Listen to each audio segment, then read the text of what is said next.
is the hype real surrounding the Cowboys this season, and what are some concerns you still have? You know, we've gone at length about these two, about the Cowboys, and my thing is like their defense is so dominant that the offense really hasn't had to do much. Their offensive line health is still, in my opinion, a concern.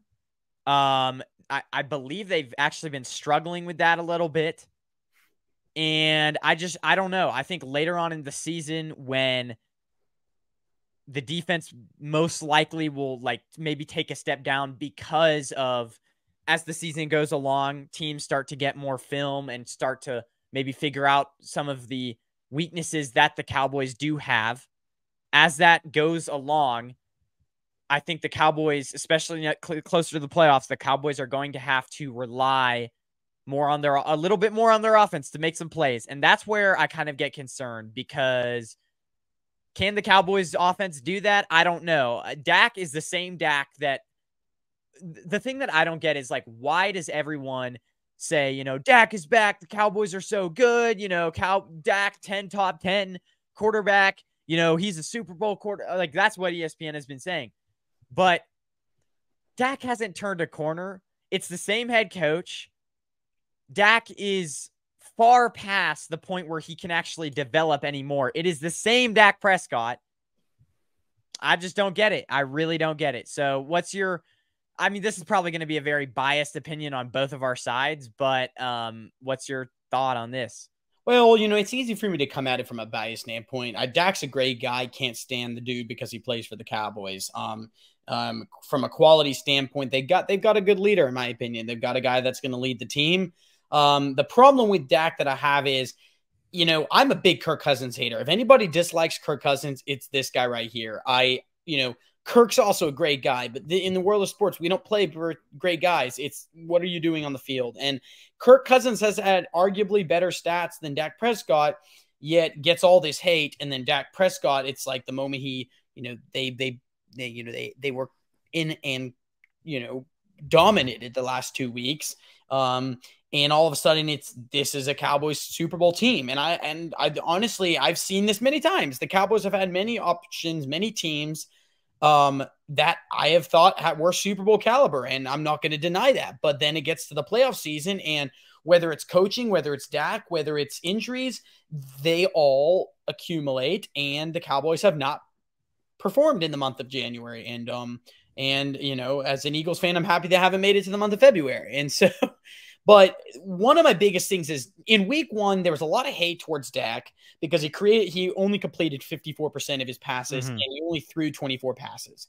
Well, he came back in week 2 in a dome at home, and he threw 31 to 38, and what many people thought was potentially one of his best NFL games. I can't say that I doubt that, because I do believe, you know, when Sauce Gardner was guarding CeeDee Lamb, he really didn't target him, but he did a good job of, you know, they really were in control of this game from start to finish. Now, the question is, am I concerned? Yeah, absolutely. Zach Martin and their guard, I have it here, Chuma Edoga, or however you say it, last name. Zach Martin left with a left ankle injury, didn't return. I've not exactly gotten an update yet on that.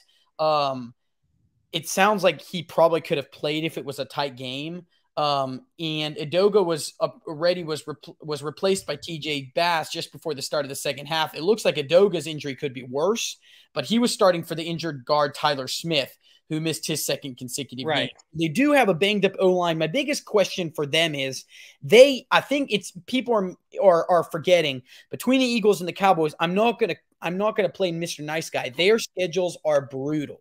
The Cowboys have a section of their schedule where it's Niners, Chargers, Rams, and Eagles. 3 of those 4 teams are very, very difficult. And honestly, even the Rams, I think, will make it more difficult than people think, especially. I think the Rams are even more challenging than the Chargers, in my opinion. Yeah, potentially. But I mean, you've got 2 of 4 teams that are playoff caliber teams. And I would honestly, after the injury to Aaron Rodgers, I would now throw Chargers back in the playoff mix.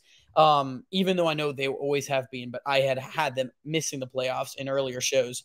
And then, of course, then they have another section where it's Eagles, Bills, Dolphins, Lions. That's 4 really tough teams.